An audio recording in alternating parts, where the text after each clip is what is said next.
ಹೇಳಲಿಕ್ಕೆ ಹೋದ್ರೆ ಇದು ನನ್ನ ತಂದೆಯಿಂದಲೇ ಬಂದದ್ದು. ಓಕೆ. ಯಾಕಂದ್ರೆ ತಂದೆಯವರು ಸಾಧಾರಣ ಒಂದು ನಾನು ಹುಟ್ಟುವಾಗಿಂತ ಮುಂಚೆನೆ ಓಕೆ. ಅವರು ಸಣ್ಣಗಿರುವಾಗಲೇ ಸೊ ಅವರು ಸಾಧಾರಣ ಎಷ್ಟು ಸರ್, ಒಂದು 80 ಇಯರ್ಸ್ 70 70 ವರ್ಷ ಹಿಂದೆದು ಕಥೆಯ ಹೌದು ನೀವು ಹೇಳೋದು? ಖಂಡಿತವಾಗಿ ಓಕೆ.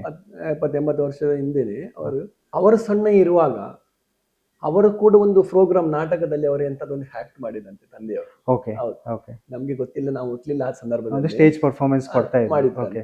ಓಕೆ. ಆ ಸಂದರ್ಭದಲ್ಲಿ ಅವರು ಯಾವ ಜಾಗದಲ್ಲಿ ಮಾಡಿದಂದ್ರೆ, ಒಂದು ಕೊಡಮಣಿ ತಾಯಿದು ಒಂದು ಜಾಗ ಅಂತ ಇರ್ತದೆ, ಮತ್ತೆ ಎಲ್ಲ ಸ್ಥಾನಮಾನ ನಿರ್ಮಾಣ ಮಾಡ್ತಾರೆ. ಆದ್ರೆ ಬಂದು ಪ್ರಥಮ ಸುರಿಗೆ ಬಂದು ಒಂದು ನೆಲೆ ಆದ ಜಾಗ ಅಂತ ಒಂದು ಗಡುಪಾಡು ಜಾಗ ಅಂತ ಇರ್ತದೆ. ಓಕೆ. ಗಡುಪಾಡು ಜಾಗ ಅದೊಂದು ದೊಂಪದ ಬಲಿ ಅಂತ. ಓಕೆ. ಅದೇ ಪರಿಸರದಲ್ಲಿ ಅದೇ ಜಾಗದಲ್ಲಿ ಅವರೊಂದು ಕಾರ್ಯಕ್ರಮ ನಾಟಕದಲ್ಲಿ ಏನಾದ್ರು ಆಕ್ಟ್ ಮಾಡಿದಾರಂತೆ. ಓಕೆ. ಆದ್ರೆ ಮಾಡಿದ್ದು ಕೂಡ ಅದು ಎಂತಂದ್ರೆ ಅವರು ಒಂದು ದೈವದ ಮುಕ್ಕಲ್ಲಿ ರೂಪದಲ್ಲೇ ಮಾಡಿದ್ರು.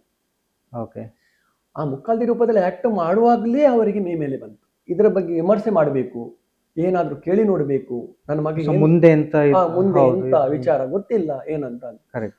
ಆಗ ಒಂದು ವಿಮರ್ಶೆ ಮಾಡಿ ನೋಡುವಾಗ ಆಕ್ಟ್ ಮಾಡಿದಂತ ಒಂದು ಸ್ಟೇಜ್ ಕಾರ್ಯಕ್ರಮ ಬದಿಯಲ್ಲಿ ನಿಮ್ಮ ಕೊಡಮಣಿ ತಾಯಿ ಕುಕ್ಕಿನ ತಾಯಿ ಇರುವಂತ ಒಂದು ಜಾಗ, ಆ ದೈವಗಳ ಇರುವಂತ ಒಂದು ಜಾಗ ಅದು. ಒಂದು ನಡೆ ಅಂತ ಆ ಎಂತ ನಡೆ ಅಂತ ಹೇಳ್ತಾರೆ. ಹೇಳ್ಬೋದು. ಆ ನಡೆ ಅಲ್ಲಿ ಆ ದೈವಕ್ಕೆ ಅವನು ಇಷ್ಟ ಆಯ್ತಾ ಅದನ್ನು ಹಿಡ್ಕೊಂಡಿದೆ, ಇನ್ನು ಬಿಡ್ಲಿಕ್ಕೆ ಆಗಲ್ಲ ಅಂತ ಹೇಳಿದ್ರು. ಓಕೆ.